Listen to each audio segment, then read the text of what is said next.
여러분 안녕하십니까? 송삼영입니다. 지금 대한민국은 남북 간의 경랑의 시간을 보내고 있습니다. 그 가운데 이제 과거와는 달리 더 이상 대한민국 사이에서 탈북민을 만나는 것은 그리 생소한 일이 아닙니다.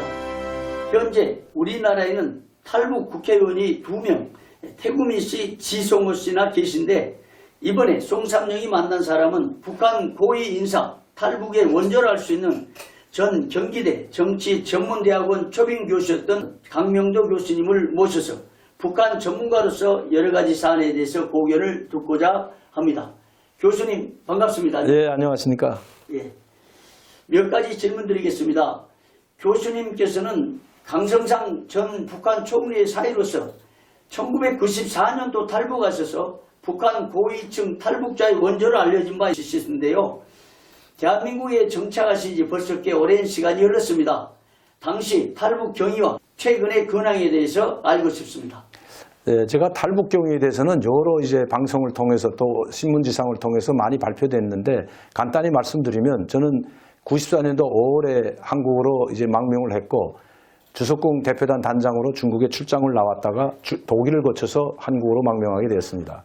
당시 망명할 때는 지금보다도 북한이 상당히 어려울 때고 특히 1차 핵위기에 몰려있을 때였습니다. 또 미국 클린턴 대통령이 영변 핵단지를 폭격하겠다는 선전포고를 했을 정도로 미북 관계가 상당히 경색되었던 때였습니다. 그리고 동구권 사회주의자들이 몰락으로 인해 북한 사람들이 불안에 떨고 있고 북한도 얼마 가지 않아 무너진다는 것을 많은 사람들이 걱정했을 그런 때였습니다. 그래서 저는 더 이상 북한이 희망이 없다 생각하고 저희 가족들과 북한 주민들을 위해서 내가 할 수 있는 일은 제3세계에 나가서 김정일 정권의 몰락이라고 생각했기 때문에 망명을 결심하게 되었습니다. 지금은 그 방송 활동을 하다가 제가 이 좌파 정권이 들어선 다음에 그 방송에서 하차를 하고 그 제가 방송에서 하차하게 된 것은 제가 뭐 MBN이나 연합뉴스나 이런 종편 방송 통해서 많이 고정방송을 출연했는데 저는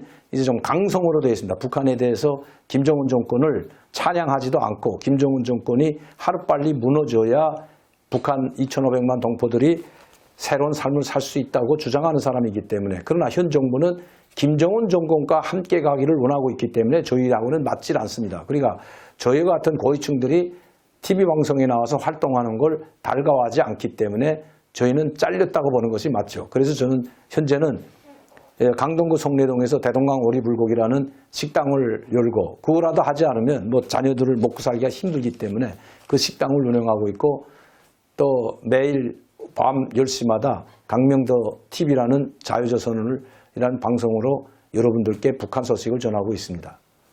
예, 아까 소개 못 해드렸는데요. 우리 강 교수님이 성내동에서 대동강 오리 불고기 식당을 운영하시면서 많은 분들이 사랑을 받고 있습니다.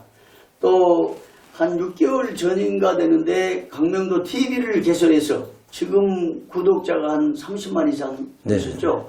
네. 엄청난 영향입니다. 우리 한국 사회에 북한 전문 방송처럼 북한 소식을 시시때때로 전해주셔서 우리 대한민국 사회에 큰 영향을 끼치고 있으신 것 같습니다. 다음 질문은요.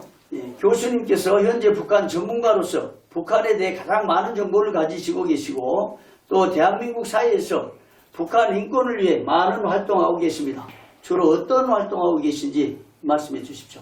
저는 이제 북한 사람들 중에서도 이제 그 가장 나약하고 힘든 사람들이 이제 어린이들과 노약자들인데 특히 북한에서는 이 어린이들과 노약자들이 상당히 이제 그 영양실조에 걸려서 지금 뭐 힘들게 생활하고 있는데 그 사람들을 지원하는 방안으로 저희가 그 루트를 찾아가지고 지금 현재 좀 지원하고 있고요. 그리고 그 지원은 북한 제가 선교 사업의 일환으로 지금 하고 있습니다. 그러나 그걸 구체적으로 제가 말씀드릴 수는 없지만 북한 국경 여러 지역에 제가 지원하는 그 단체들이 있습니다. 그래서 그 단체, 북한에 있는 그런 단체들을 통해 가지고 지금 북한 가장 힘들게 살고 있는 사람들한테 직접 그 도움이 될 수 있는 지원을 하고 있고요. 또 현재 한국에 와 있는 3만 한 5천 명 되는 탈북자들도 사실 정착을 제대로 못하고 있습니다. 그래서 그들이 정착을 제대로 할 수 있게끔 제가 3년간 정착 교육을 제 자비와 또 그 많은 분들의 도움을 받아서 운영을 해왔는데 이 좌파 정권 들어선 다음에 그것도 제대로 하지 못하고 있습니다. 제가 원래 힘들어서 지금 힘든 판에 그것을 운영할 수 있는 그 이제 자금도 그렇고 힘도 상당히 이제 약해졌기 때문에 하지 못하고 있지만 언젠가는 또다시 이제 탈북자들을 위해서 그런 교육이 필요하다고 합니다. 많은 교육기관이 있지만 북한 사람들이 약 20년, 30년 돼서 여기 와서 성공한 사람도 있고 실패한 사람도 있는데 이런 분들의 경험담을 들어야 그 탈북자들이 여기서 올바른 정착을 할 수도 있고 또 길을 찾을 수 있다고 제가 생각하기 때문에 이런 교육을 해왔습니다. 지금도 그분들이 상당히 도움이 됐다고 하고 빨리 또 그 교육의 문을 열었으면 좋겠다고 전화도 오고 있는 것이 사실입니다.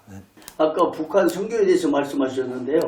탈북 이후에 북한 선교사로 파송을 받으셨었는데 네. 북한 선교사가 되셨던 그 과정, 신학을 공부하셨던 과정 좀 설명해 주십시오. 저는 여기 와서 이제 저희 할아버지가 목사였기 때문에 특히 장로신학대학교 광나루에 있는 그 신학대학교를 졸업했습니다. 저도 졸업했는데 그 신학대학교 100주년 기념책에 강양옥이라는 저희 할아버지 이름이 있습니다. 1943년도에 그 학교를 졸업했더라고요. 평양신학원. 평양에 있던 신학원이 북한 평양이 공산화되자 일로 내려오지 않았습니까? 그래서 제가 그 학교를 다니게 됐고 그리고 이제 제가 전임 전도사를 마치고 지금은 선교사를 파송받았는데 아이러니하게도 제가 제1호 선교사로 북한 선교사로 합동축 그 길자일 목사 기른양 운동 찾기 본부라는 게 있습니다. 길자일 목사님이 그 만드신 그 선교 단체가 있는데 거기에서 제가 1호 선교사로 파송을 받고 북한엔 가지 못하고 북한 동포들을 위해서 또 북한 인권을 위해서 또 북한에서 지금 헐벗고 굶주리고 있는 사람들을 위해서 조금이나마 도움이 될 수 있는 그런 일을 하고 있습니다. 그것이 제가 할 일이라고 생각하고 있고 또 북한에 지금 선교 활동은 할 수가 없습니다. 실질적으로 완전히 막혀 있는 상태고 자칫 잘못하다가는 성경책을 전달해 준다든가 이렇게 했을 때 북한 사람들에게 발각이 되면 가차없이 처형당합니다. 왜냐하면 성경을 받았다는 것은 김일성 유일 사상이라고 하는 주체 사상을 버린 것으로 되기 때문에 용납이 안 되는 거죠. 김일성과 하나님을 믿는 사람이 김일성 사상을 믿으면서 하나님의 말씀을 믿을 수가 없지 않습니까? 누구 하나는 버려야 됩니다. 그러니까 북한 사람들이 김일성을 버려야만이 하나님을 받아들일 수 있기 때문에 북한에서는 이것이 용납되지 않습니다. 그래서 조심스럽게 접근하고 있고요. 저희가 전달할 때 우리는 하나님의 말씀을 받들고 하나님의 사랑으로 너희들을 보살펴 줄 뿐이다고 이야기하지 그들에게 뭐 성경책을 전달하거나 하지는 못하고 있습니다. 왜냐하면 그 잘못하다가는 그분들이 이제 다칠까봐 그래서 그러나 언젠가는 이 선교의 문, 즉 그들이 정말 마음 놓고 성경 공부를 할 수 있고 하나님을 받아들일 수 있는 그런 날이 절대 멀지 않았다고 생각합니다. 하나님의 큰 섭리가 있는 것 같습니다. 북한에서 탈북하셔서 북한 인권을 위해서 활동하시고 또 북한 소식을 우리 대한민국 사회에 시시각각으로 전해주시고 또 더 중요한 것은 우리 교회적으로 볼 때 한국 교회가 할 수 없는 북한 선교사로서 귀한 사역을 해오시고 또 그 사명까지 있으시니까 더 큰 참 귀한 사명을 느껴집니다. 이제 다음 질문은요. 인권을 가장 주안점으로 내세워 정권을 잡은 이 정부가 가장 시급하고 위급한 북한의 인권 정책에 대해서는 함구하고 있습니다.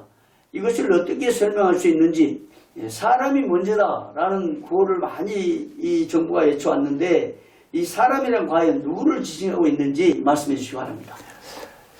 뭐 인권이라는 건 이제 사실 뭐 이 자유민주주의 국가와 공산 전체주의 국가하고는 차이가 엄청난 거죠. 우리가 말하는 뭐 인권은 인간의 초보적인 권리를 말하는 거거든요. 어느 정도 법 테두리 안에서, 그러니까 우리가 모든 국민이 합의하에 만들어진 법 테두리 안에서 자유를 이야기하는데 북한은 그 자유라는 개념 자체가 전혀 하나도 없다고 보는 것이 맞을 것 같습니다. 왜냐하면 말할 수 있는 자유도 없고 거주 이전의 자유도 없고 여행의 자유도 없고 그리고 먹을 수 있는 자유마저도 박탈당한 것이 북한이기 때문에 초보적인 인권마저도 짓밟힌 것이 북한이다. 오직 김일성 사상, 즉 주체사상에 세뇌되고 그 주체사상을 따르지 않으면 반동으로 몰리는 이런 정말 전 세계적으로 찾아볼 수 없는 이런 가장 열악하다고도 할 수 없는 인권이라는 말 자체도 없는 이 북한을 두고 이것은 정말 이 북한에 대한 인권을 거론하지 않는 사람, 이것은 인권을 말할 자격이 없다. 저는 그렇게 생각합니다. 그리고 우리 지금 한국 정부에 대해서 말한다면 현재 문재인 대통령의 주변에 있는 사람들은 인권운동가라고 하는 사람들입니다. 즉 인권을 위해서, 민주주의를 위해서, 인간의 권리를 위해서 싸웠다고 하는 그 인권투사들이라고도 할 수 있는데 북한의 인권이 그렇게 짓밟히고 실제 눈으로 목격하고 있는데도 불구하고 북한의 인권에 대해서는 말 한마디도 하지 않습니다. 물론 대통령이나 통일부는 북한 인권에 대해서 꺼내들면 북한이 가장 강렬하게 반발하기 때문에 회담 상대로서 하지 못할 수는 있습니다. 그러나 여당이나 여당 내 국회의원들까지도 북한의 인권에 대해서 외면하고 인권에 대해서 입을 닫고 있는 것은 이것은 국민에 대한 모독일 뿐만 아니라 북한 주민들에 대한 정말 처참한 행위라고 해도 과언이 아니라는 것입니다. 인권 투사로서 정권을 잡은 사람들이 북한 인권을 외면하고 있다는 것, 이 아이러니한 현실을 도대체 뭘로 설명해 드려야 될지 정말 답답합니다. 아마 그들이 말하는 인권은 한국에서만 통하는 것 같습니다. 즉 북한에 대한 인권은 짓밟혀도 좋다고 생각하는 것 같습니다. 예, 참 안타까운 일입니다. 인권은 하늘, 천부로부터, 하나님으로부터 창조시에 부여받은 가장 소중한 인간의 권리인데 자유를 누릴 수 있는 권리, 신앙을 가질 수 있는 권리, 다양한 권리가 주어졌는데 이게 박탈당하고 신앙이 박탈당하고 자유가 박탈당하고 하는 것에 대해서 인권을 내세운 우리 정부가 한마디 못하고 있다는 것은 너무나 안타까운 일입니다. 앞으로 교수님을 중심으로 이 북한 인권에 대해서 우리 대한민국에서 계속 많은 운동이 일어났으면 좋겠고요. 이게 세계 인권기구 등과 연대에서도 좀 활동을 해 주시면 참 좋겠습니다. 다음은요. 우리 교수님께서는 평소 정부의 대북 정책은 북한 정부가 아닌 주민에게 맞춰야 한다고 주장을 하셨습니다. 그 주장에 대해 다시 한번 상세하게 설명해 주시면 좋겠고요. 탈북자에 대한 대한민국의 대처 방식은 큰 의미에서 통일 후에 있을 일들을 선언적 경험을 축적하는 경우가 될 것인데 우리 교수님께서는 정부와 국민이 어떤 자세를 가져야 한다고 생각하십니까? 우선 첫 번째 질문에 이제 답변을 한다면 이것은 상당히 힘든 문제라고 생각합니다. 왜냐하면 저는 이 정부의 그 고충도 이해는 갑니다. 왜냐하면 북한을 상대로 해서 대화를 하고 협력과 파트너로서의 대화의 장을 끌어내자고 한다면 정부를 상대할 수밖에 없는데 저는 정부를 상대하더라도 그 중점을 북한 주민에게 맞추자는 것이죠. 다시 말씀드리면 북한과 대화를 하고 뭐 인권 문제를 거론하지 않더라도 북한 주민들에게 혜택이 갈 수 있는 협력과 대화와 협력을 이끌어내야 된다는 것입니다. 쌀을 지원하고 의약품을 지원하더라도 무작정 지원할 것이 아니라 이 쌀과 의약품이 실질적으로 북한 주민들에게 도움이 되는지 봐야 된다는 것입니다. 물론 북한은 우리 한국에서 보내주는 데 대해서 한국 사람들이 감독은 하지 못하게 한다고 하지만 사실 유엔 식량기구나 유엔에서 개입을 하게 되면 마지못해서라도 식량을 일반 주민들에게 공급하는 촉이라도 흉내라도 내고 있다는 것입니다. 이것을 우리 정부가 감안을 해서 우리 정부도 여기에 적극적으로 북한 주민들을 위한 식량 지원이나 또 기타 지원을 해야 된다는 것입니다.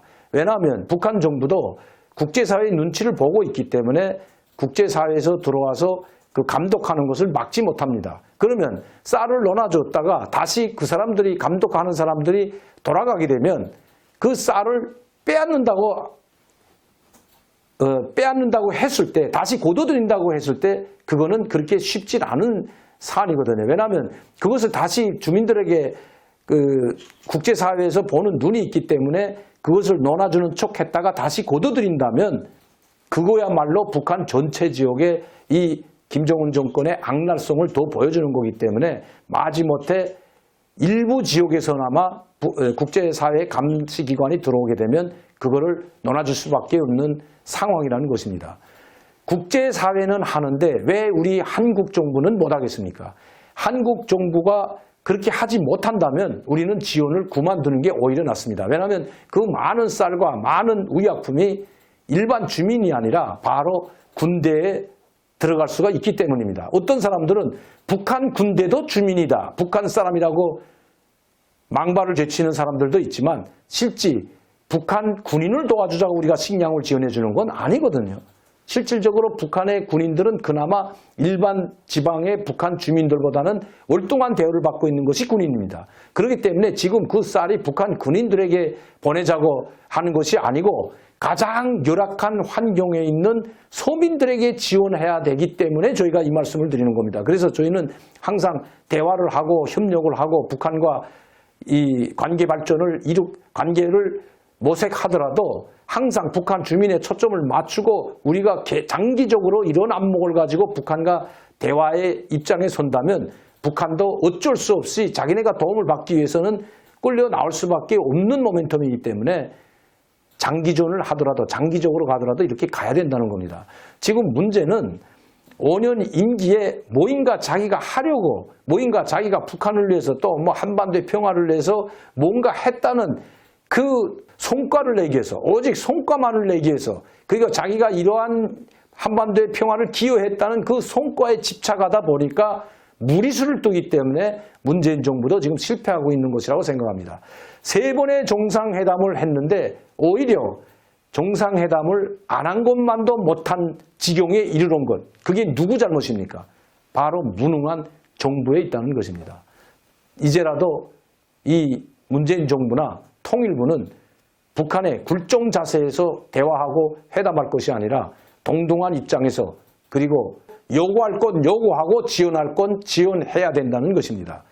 제가 시간이 없어서 많은 말씀을 못 드리겠지만 모든 것을 북한 김정은 독재자에게 맞추지 말고 북한 2,500만 주민에 맞추게 된다면 통일 정책을 그런 방향으로 작성하고 나간다면 바로 동부독일과 같이 동서독의 통일을 이루겠던 것처럼 그렇게 통일이 될 것이라고 생각합니다. 동서독의 통일의 경험을 우리가 많이 지금 교훈을 거기서 얻어야 되는데 어떤 정부가 들어서도 독일의 뭐 좌파 정권이든 보수 정권이 들어서든 어떤 정권이 들어서든 동독에 대한 지원과 그리고 그들의 요구 조건, 서독에 동독에 요구했던 그 강경한 입장은 절대로 변하지 않았다는 것입니다. 그 시종일관한 같은 정책이 성과에 집착하지 않고 시종일관한 통일정책을 수립했던 서독이 바로 20년 만에 그 열매를 거둔 것처럼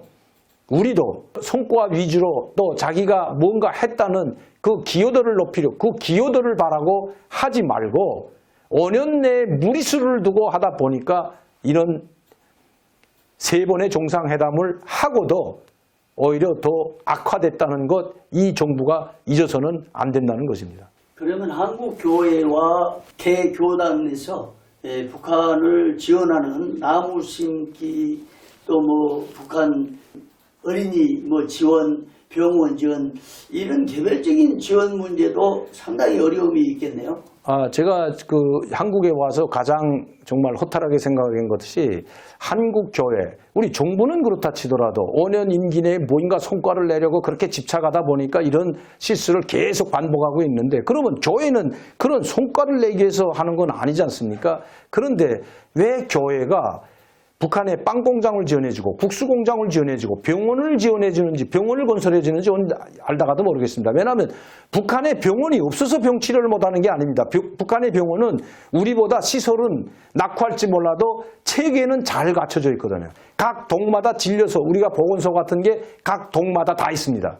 우리는 한 개 시에 한 개 보건소가 있다면 북한은 동마다 보건소가 다 있기 때문에 그런 건 군병원이 있고 진료소가 있고 종합병원이 있고 대학병원이 엄청나게 잘 갖춰져 있는데 문제는 의료 설비와 약품이 없어서 치료를 못하고 있는 거거든요. 그런데 거기에 무슨 빵 공장을 지원해주고 병원을 건설해준다고 그 막대한 돈을 들여서 그렇게 서로 내가 뭔가 하나 건설해 놓았다는 그 치족을 세우려고 하지 말고 하나님의 사랑, 주님의 사랑을 가지고 그대로 사랑을 하나님과 같은 아가페 사랑을 베풀어야 된다는 거죠. 성과 그리고 치족을 남기려고 하기 때문에 우리 교회가 오폐가 많은 겁니다. 병원 지어주고 빵공장 안 지어줘도 밀가루하고 계란하고 우유만 있고 설탕만 있으면 얼마든지 만듭니다. 북한도. 그러니까 그런 걸 우리 교회가 빵공장 지어줬다. 우리 교회가 국수공장 지어줬다. 우리 교회가 병원을 지어줬다. 이런 치족을 쌓으려고 하지 말고 주님의 순수한 사랑으로 그들에게 접근할 때 북한의 문이 열린다. 저는 그렇게 생각합니다. 그러면 각 교단별로 혹은 한국 교회적으로 개별적 지원하는 것은 좀 어려움이 있다 이 말씀이죠. 저는 개별적으로 지원해도 이자 그렇처럼 주님의 아페와 같은 사랑으로 접근하면 모든 것이 해결된다는 것이죠. 어떻게 하나 일색화해서 한 교단이 모든 걸 모아가지고 갈 수는 없습니다. 저는 개별적 교회가 들어가더라도 그게 오히려 더 좋다고 봅니다. 왜냐하면 개별적 교회가 약 2만 개, 3만 개의 교회가 각 지역마다 들어가서 그런 주님의 사랑을 전파한다면 얼마나 좋겠습니까? 그러니까 치족을 남기려고 하지 말고 표시를 남기려고 하지 말고 주님의 순수한 사랑을 남겨야 된다는 것입니다. 그게 교단이 됐든 교회가 됐든 개별적이 됐든 똑같은 입장이라는 것이요. 저는 각 교회마다 그렇게 해도 저는 된다고 생각합니다. 다음 질문 드리겠습니다.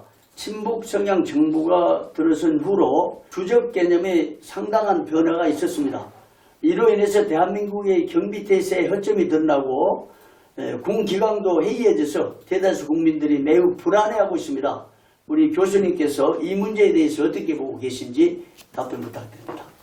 이미 좌파 정권 두 번에 걸쳐서 우리는 경험을 했습니다. 김대중 정권 때도 마찬가지고 그리고 노무현 정권 때는 김대중 정권보다 더 심했거든요. 왜냐하면 핵실험을 했는데도 가가지고 빌붙어서 2007년도 10월 달에 했던 정상회담 아마 기억하실 겁니다. 거기에 수십 가지의 계약을 하고 왔습니다. 북한에 뭘 해주겠다는. 핵실험을 했는데도 불구하고.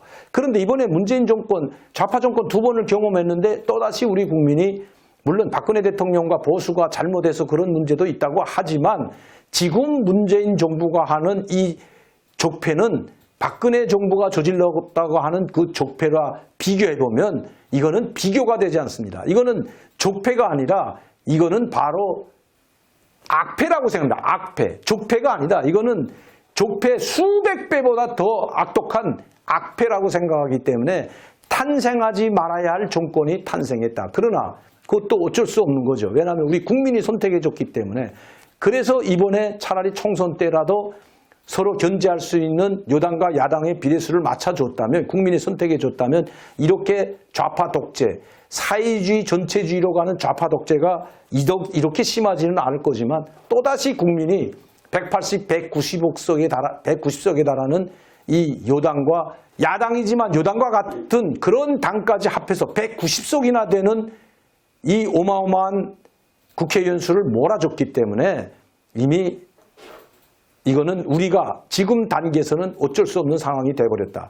마음대로 지금 뭐 추미애 장관이나 여당 국회의원들이 하는 것을 보면 이것이 진짜 나라냐 아니면 자유민주주의냐 시장경제냐가 의심될 정도로 지금 너무 국자적으로 흘러가고 있기 때문에 정말 많은 사람들이 불안해하고 있습니다. 그러나 이것도 자업자득이다. 우리 국민이 선택한 거기 때문에 4년 동안은 어쩔 수 없을 거다. 주적, 이미 주적은 노무현 때도 주적이 없어졌지만 또다시 문재인 정권이 들어서 가지고 북한을 주적에서 삭제해버렸습니다. 국방부에서 주적이 없어요. 그러면 우리 국군은 누구를 위해서 싸우는지도 모르는 국군이 돼버렸습니다. 아니 지금 북한은 우리를 조카 통일하겠다고 3.1 속전 전쟁 전략까지 계획까지 세워놓고 달려들고 있는데 우리는 북한을 적이라고 안 합니다. 그러니 적이 없는 국방부가 해이되고 경계처소가 해이되는 것은 당연하다고 생각하기 때문에 뭐 이거는 어쩔 수 없는 현실로 받아들일 수밖에 없다. 지금 상황에서는 이것도 국민이 선택했기 때문에 지금 나라가 위험에 빠지는 것도 이미 국민이 선택한 상황에서 우리가 할 수 있는 대안이 무엇인가 이제를 찾아야지 이제는 뭐 아무리 시위를 나가 아무리 태국기를 들고 광장에 모여도 보십시오. 저 좌파 독재가 하는 걸 보게 되면 무자비하게 짓밟아버리고 무자비하게 횡포를 부리고 있는 이 현실을 저는 보면서 참 정말 이제 우리 대한민국 어떻게 될까? 우리 자유대한민국 이대로 무너지냐 하는 정말 그런 생각까지 들고 있고 정말 자괴감마저 들고 있는 상황입니다. 정말 한탄할 수밖에 없는, 내가 정말 너무 힘이 없는 게 정말 한탄스러울 뿐입니다. 너무나 안타까운 현실입니다. 대한민국 우리 현실을 생각할 때 참 안타까운 마음으로 이제 방송에 출연하고 있는 교수님 더 기대가 되어집니다. 이제 교수님께서는 현재 유튜브 강명도 TV에서 자유조선이라는 타이틀로 41만 구독자를 보유하고 계십니다. 우리 교수님의 주 사역 매체인 이 미디어를 통해서 기대하시는 목표가 무엇인지, 그리고 주로 어떤 내용을 진행하며 구독자의 반응들이 어떤지 좀 말씀해 주십시오. 저는 이제 자유대한민국에는 희망이 없다. 왜냐하면 이해찬 대표가 이런 궤변을 늘어놨습니다. 보수를 괴멸시키고 50년, 100년 집권하겠다. 노골적으로 이야기했습니다. 이건 뭐 방송에서 나온 거기 때문에, 그러기 때문에 우리는 이제 희망이 없다. 하나 희망 걸었던 건 총선에서 그래도 균형 있는 여야를 만들어줄 줄 알았는데 국민이 그것도 무참히 버렸습니다. 그래서 저는 자유대한민국에는 이제는 희망이 없구나. 저는 희망을 북한에 걸고 있습니다. 김정은 정권을 무너뜨리면 여기에 있는 김정은 정권에 굴종하는 주사파, 종북, 친북, 좌파 세력들이 무너져야만이 대한민국이 다시 일어설 수 있다. 그러기 위해서는 북한이 무너져야 된다. 한국이 무너지기 전에 빨리 김정은 정권을 무너뜨려서 대한민국을 구원해야 되겠다. 자유대한을 구원해야 되겠다는, 지켜야 되겠다는 그런 생각을 가지고 지금 유튜브를 시작했고, 저는 항상 많은 분들에게 또 시청자 팬, 국민들에게 호소합니다. 100만 유튜브가 될 때 김정은 정권 멸망이 앞당겨질 것이다. 국민 여러분들께서 100만 구독을 눌러주실 때 김정은 정권의 멸망이 앞당겨질 것이라고 제가 국민들과 약속하고 열심히 하고 있습니다. 예, 우리 기독교인이나 비기독교인, 대한민국 국민 많은 사람들에게 강명도 TV가 알려져서 불과 6개월여 만에 41만의 구독자를 확보했습니다. 앞으로 100만 구독자가 될 때 김정은 세력이 무너지고 대한민국이 변화될 것이라는 큰 희망을 갖고 계시는데, 이런 희망이 이루어지시길 바라고, 또 근본적으로 북한 선교사로 파송을 받아서 활동하셨는데 그 선교적 귀한 사명도 이루어지기를 기대합니다. 마지막으로 우리 한국 정부와 국민들에게 하시고 싶은 말씀을 좀 해주십시오. 뭐 정부는 김정은 짝사랑하면서 자기 길 가기 있고, 그렇게 김정은한테 짓밟히고 비난을 받고 횡포를 당하면서도 계속 굽신거리는 문재인 정부 통일부 장관에게는 더 이상 기대할 것이 없다고 생각합니다. 제가 기대할 것은 오직 대한민국을 사랑하는 국민 여러분들께 호소합니다. 이 나라를 살리기 위해서 자유민주주의와 시장경제의 틀을 지키느냐 못 지키느냐, 다시 말씀드리면 자유를 지키느냐 못 지키느냐에 여러분들의 인권이 달려있다는 것 인지하시고, 문재인 정권의 굳진 좌파 노선을 저지하는 힘은 바로 국민 여러분에게 있다는 것입니다. 여러분들과 힘을 합해서 전체주의로 가고 있는 좌파 문재인 정권의 독재 행보를 막아야 됩니다. 그것은 바로 국민 여러분들의 몫이고 제 몫이라고 생각합니다. 대한민국 국민의 희망이라는 그 말씀 참 가슴 뭉클하고 감동적입니다. 앞으로 강 교수님의 유튜브 방송 활동을 통해서 우리 대한민국 국민의 힘으로 자유민주주의를 지키고 또 북한 김정은 세력을 무너뜨리는 그날이 속히 오기를 기대하겠습니다. 오늘 귀한 시간 내주셔서 정말 감사합니다. 네, 감사합니다.